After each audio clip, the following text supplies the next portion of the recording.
मित्रांनो, सध्या महाराष्ट्रात खळबळ माजवली येते अशोक खरात या भोंदूबाबाने.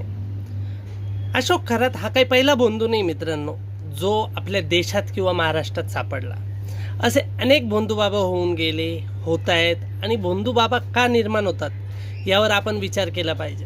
भोंदूबाबांना प्रोत्साहित आपण करतो. मित्रांनो, अडचणी प्रत्येकाच्या आयुष्यात असतात. अडचणीतून प्रत्येक मनुष्य जातो.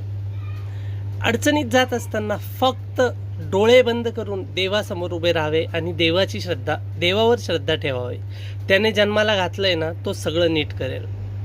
हे बघा, कुठल्याही भोंदूबाबाच्या आशीर्वादाने, कुणी दिलेलं पाणी प्राशन केल्याने किंवा कुणी आशीर्वाद दिला म्हणून जर आपलं कल्याण होणार असतं, तर मला सांगा, आपलं कल्याण करण्यासाठी त्यांनी आपल्याकडून पैसे घेतले असते का? त्यांनी स्वतःचं कल्याण नसतं केलं का?